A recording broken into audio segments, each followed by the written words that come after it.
Good evening, everyone. Welcome back once again to Vicious Rants. And of course, I'm your host, your YouTube Messiah, and often imitated, never duplicated superstar, Tim Vicious. And we are going to be going over Battleground as well as the Fallout Raw this week. Now, Battleground was in DC and Raw was in Pittsburgh, which, yes, Raw is technically in my backyard, but no, I chose not to go to it. Why, you may ask? Well, because, quite simply, I wanted to be able to come here and to the Vicious Studios immediately after Raw to do this show for all you crazy ass bastards, even though I had the opportunity to be there. Now, with that being said, let's get into Battleground.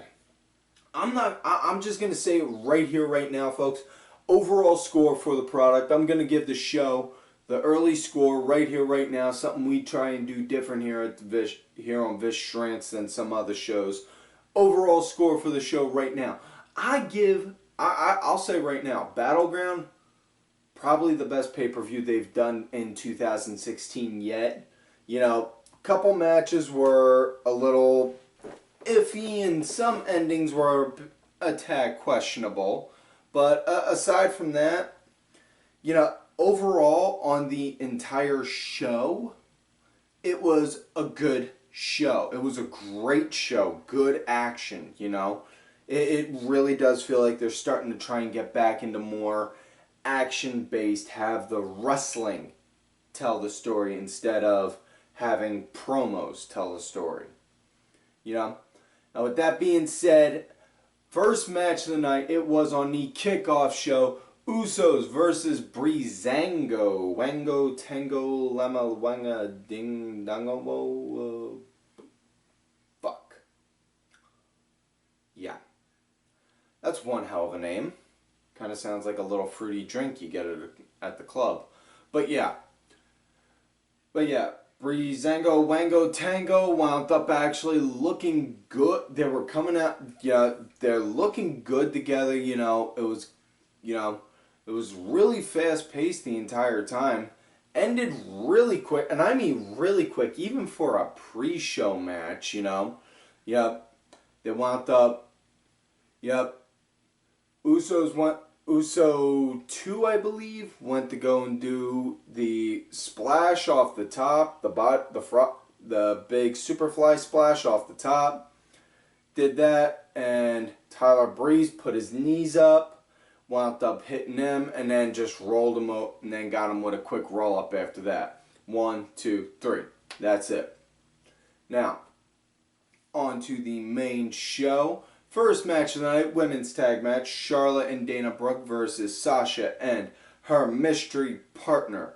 Now, Sasha said it is a partner that not even Dave Meltzer, who I kind of have my own personal issues with, would never have been able to predict.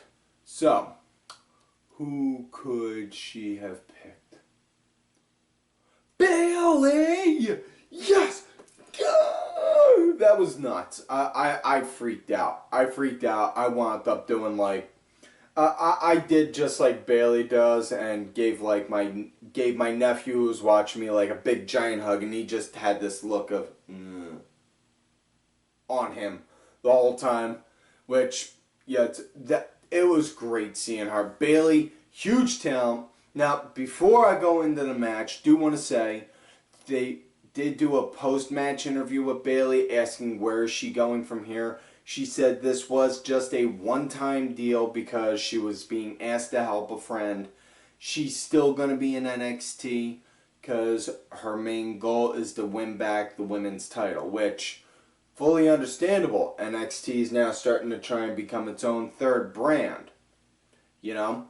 And honestly, I can see Bayley being there up until they do another draft, which I think they might in like another 4 or 5 months, maybe 6 at the very most, and then that's when they'll have her come up.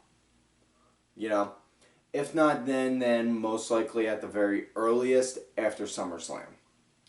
That being said, though, Sasha, the pop Bayley got when she came out, you'd have, oh my God, it was like an NWA Road Warriors pop.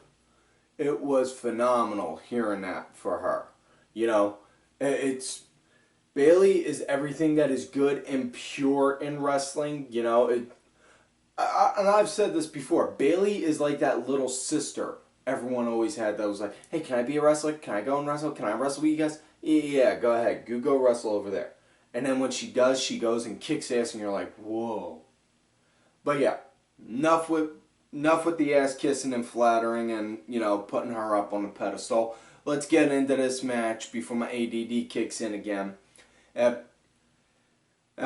With this, it was good, hard hitting, hard and heavy. Bayley, she wound up hitting hard and heavy with hard and fast on them. You know, it was great back and forth between them. You know, it was really good. Really glad to see this kind of action. You know, hoping we get this kind of women's action more so down the road. You know, as time goes on on both Raw and SmackDown. You know, and yeah, there was just so much to take in on this. It was literally, it was hard for me to go and take notes for this because the entire time I'm watching, I'm like, oh, I gotta take notes. What am I doing? Come on, try and focus, man, focus. And I couldn't. But yeah, it was just that good, you know. And match came to an end when Sasha wound up hitting Charlotte with the bank statement, made Charlotte tap. And the following night on Raw, they had a women's title match where Charlotte put her title on the line against Sasha. And Sasha already won me over, but if she she would have, with the simple fact she wound up doing the ever infamous Los Guerrero move on frickin' Dana Brooke to get her kicked out at ringside, holding the title, throw it to Dana, and then just drop down. You know, doing the Los Guerrero, acting like they hit. Oh man, that was beautiful. And then, you know, she won the match that night on Raw also, and is now the new women's champion. Which case, bravo to you on that one, bravo to you on that one, Sasha. Yes, I did just botch right there, so feel free to laugh at it. You know, that was really great on her. You know, long overdue, well deserved.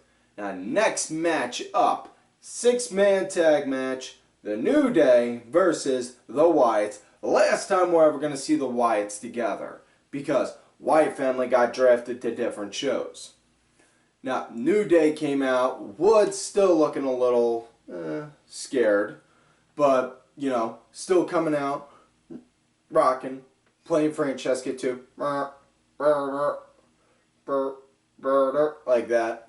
Also, speaking of New Day, getting off topic, make sure y'all go and check out my one homeboy out there on the Twitter at bmeads13. He wound up doing a rap on New Day. You know, if he can't hook you up with a link, make sure y'all can also ask me on my Twitter at TimVicious, and I'll hook you up with a link as well for it. You know? Now, with that being said, let us get back to the match at hand. New Day, they came out, they talked about on how they're going to wind up beating them, you know. And then Woods like, and we are your longest reigning WWE World Tag Team Champions, and they are now. Well, they're not like the original ones compared to like with Demolition, but you know, it's for the copper belts, for the penny titles. You know, that's the thing. But yeah, this Wyatt's, they were just sheer power over New Day. It was like non-stop. The second New Day would start to get some bit of an advantage, Wyatt's just, boom, powerhoused them. You know, just raw power, taking them down, no problem. And Woods very much so kept to the bit of being scared. You know, like not getting tagged in for, you know, for a good chunk of the match. And then when he did, and he was there against Bray, just, it was like with Ray in Ghostbusters 2.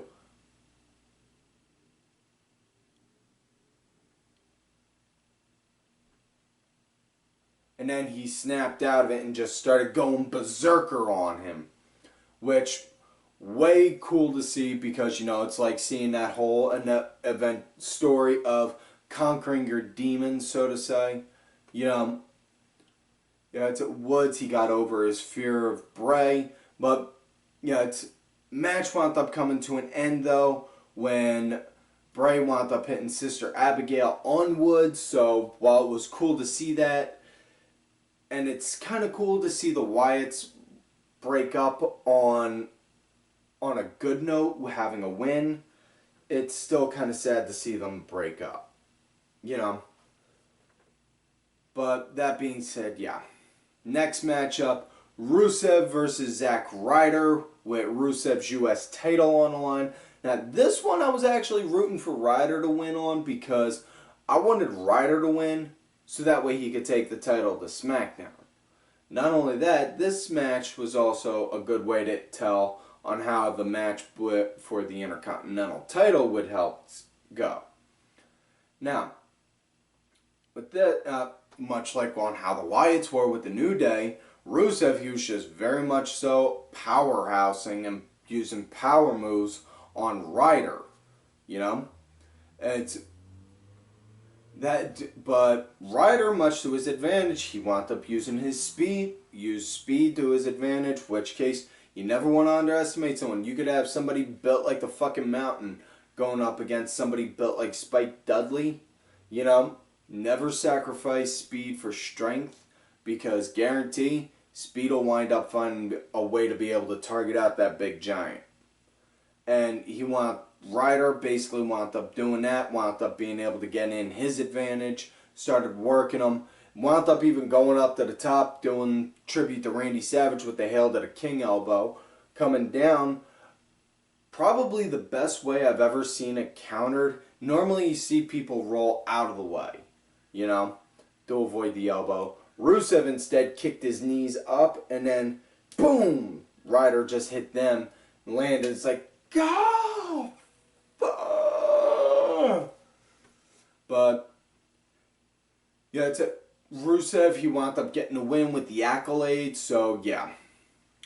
He got the win with the accolade, but I do give Ryder credit, because before he wound up tapping, Ryder, he had it in normal.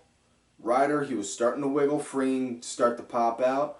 And then that's when Rusev had to reach back and lay down on the ground like that and pull in that fucking torque like that to make where Ryder was looking like this before he tapped. Yep. Now, we are coming up to the next match, possibly the greatest match of the night. You know, hands down, my book, match of the night right here. Sami Zayn versus Kevin Owens. This just has so much storytelling in it. If you do not know the story between Kevin Owens and Sami Zayn, pause this video after I'm done describing it. I have no problem with that. Open up a new tab on YouTube. Look up Kevin Steen versus El Generico. Because, trust me, that explains it all. And in the immortal words of Kevin Steen, you and I are destined to do this forever. That explains, that lays down the foundation saying these two are going to fight no matter what. And will bring in money doing it. And this was very much so physical right from the get-go. Owens using power move. Owens just powering over Zayn. Zayn fighting back, using his moves, all of his repertoire, everything at his disposal he could. It was just so great. It was more so, instead of seeing like a WWE match, this felt more like a traditional Ring of Honor match. The only thing that was missing was the Code of Honor at the beginning, you know. And this, yeah. Now, Do want to mention though, there was one part did kind of get me scared with Sami. He wound up going to do that bounce off the top rope, plancha to the outside. Did it, but he came down a little sluggish. Looked like he kind of botched it a little, and looked like he kind of hurt himself. Thankfully, though, they had him out on Raw the next night working a match, which I'll get to after I'm done describing this, going over this, and working. But yeah, he was nursing the arm and the shoulder for the rest of the match, which thank God he did. But brings up a good point, which some people do mention out there on the Twitter, saying boys need to start selling the injuries that they get on the pay-per-view the next night on TV. You know, in all seriousness. You know, I mean, anytime you mention Ambrose around Chris Jericho, he still goes on and sells the fact he stuck the 69 thumbtacks into my flesh and I had to rip each and every one of them out. You know? Do something like that, you know, just sell, you know, walk with a little bit of a limp, you know, hold your arm if it's a little sore, something. But yeah, aside from that, it was just really great to see this match. That and the biggest move that I went nuts over, Sami Zayn did the brain buster on the ring apron, nonetheless, which is the fucking hardest part of the ring, onto Kevin Owens. You know? In which case, folks, if you don't know what I mean by why I emphasized brainbuster like that, El Generico, that was his finisher, and it was the brainbuster. And yeah. But the way this match wound up coming to an end, Owens wound up working Zayn into a corner. Zayn wound up getting like his third wind. Started working Owens fierce. Got him into a corner. Hit him with the hell of a kick. Owens just dead laying on him like. And then Zayn just looking at him like, I'm not done yet. Hoists him up. Back into the corner. Goes back. Head full of steam. Boom. Hits him with a second hell of a kick, and then 1, 2, 3. We got ourselves a winner. So Sami Zayn walked out of that match as the victor. Not like that was much of a surprise there, but Zayn wound up working the next night on Raw in a fatal 4-way to help determine the new Raw Championship, which is now going to be called the which is now going to be called the WWE Universal Champion. Really, that name doesn't really roll off the tongue very well. It's bleh. But yeah. He was working the next night, and against, of all people in that fatal 4-way, fucking Finn Balor, which, great to see. You know? But yeah. Or not, no, I'm sorry, Sami wasn't in that match, but yeah. Sami Zayn was working that night and was working, but yeah, he was, I'm sorry folks, it's no air conditioning here in the Vicious Studios. It's about 102 in here right now, no AC. I'm trying to get this shoot done as quick as I can, and the heat's starting to make me get a little delirious, so apologize for the fuck-ups. Now, that being said, next matchup, this was hands down the piss break match of the night. You know, the Natalya versus Becky. Becky, she was in control at the start. Yeah, that was about it. After that, Natty, she started targeting her knee. You know, but my big issue is not so much is two things. One, they keep having Becky Lynch keep fucking jobbing everyone. And two, what the fuck? They seriously, I'm not a big fan of Natalya. They need to let her go. Seriously. Either release her or dump her down into a trainer status. Because she's not worth having on the show anymore. Vince, I know you're a fan of wanting to keep her on just so that way you can milk every last drop out of the Hart name. But seriously, dude, no. She's a clunky worker. She's kind of sloppy, you know.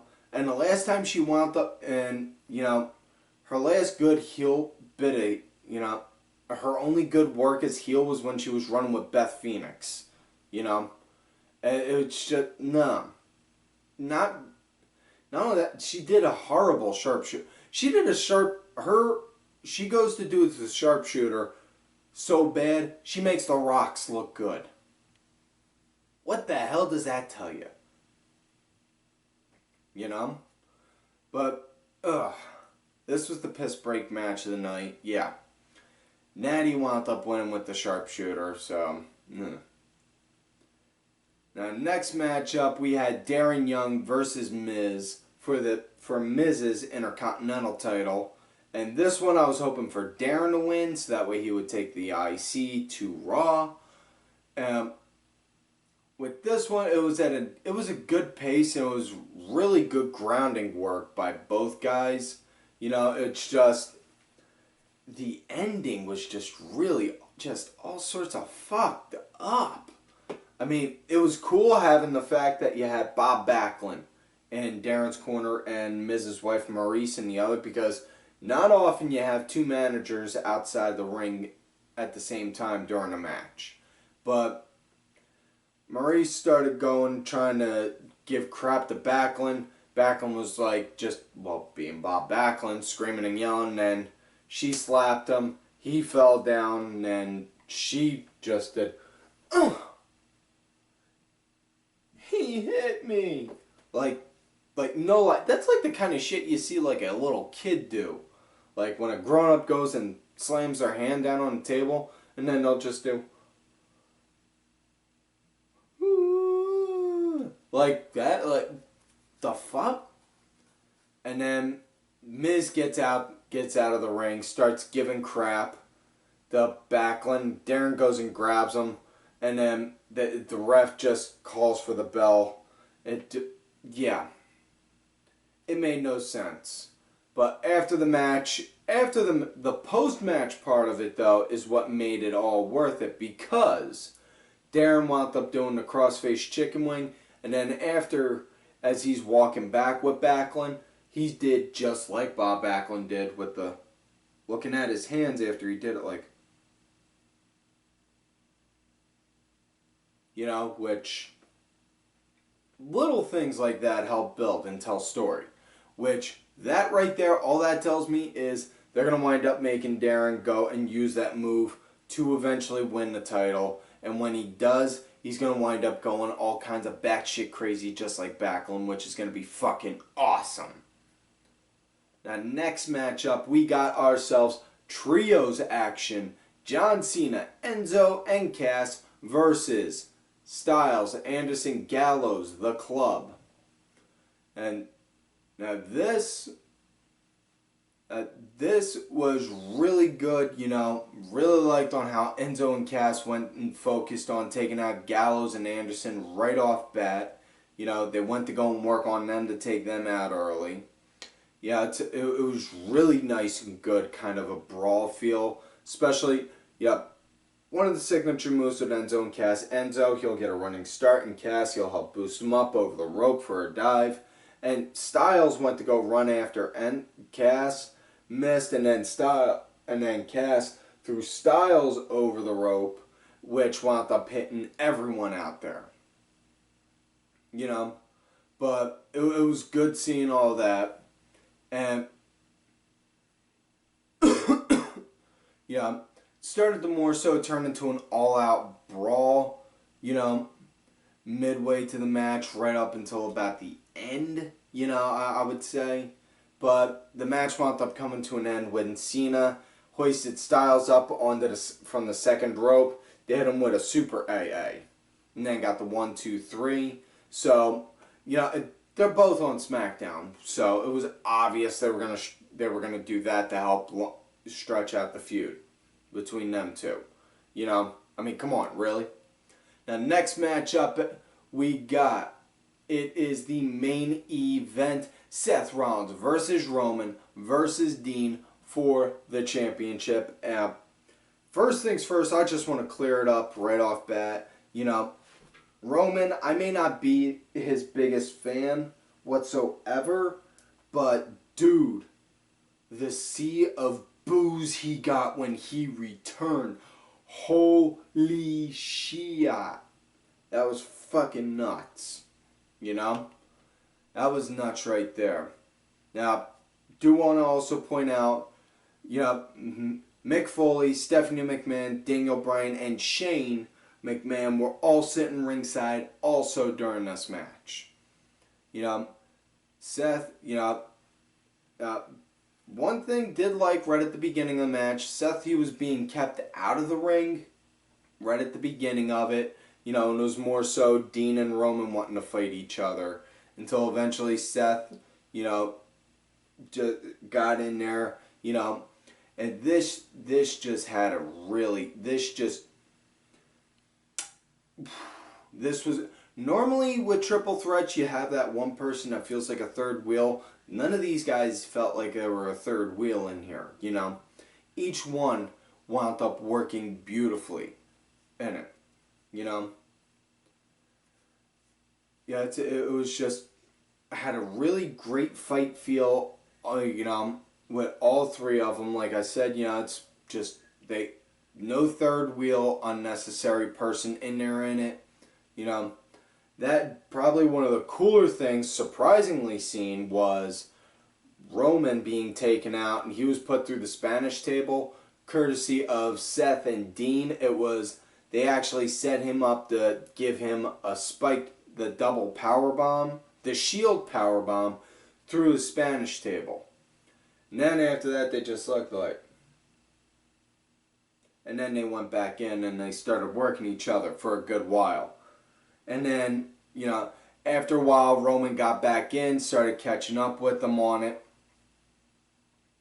Yeah, and Roman, when he got back in though, man, he cleared house like you wouldn't believe. But Roman, he pretty much kind of cost Raw the championship. Ambrose won. How it was, you know, how it was. Seth, he pretty much had the thing sealed.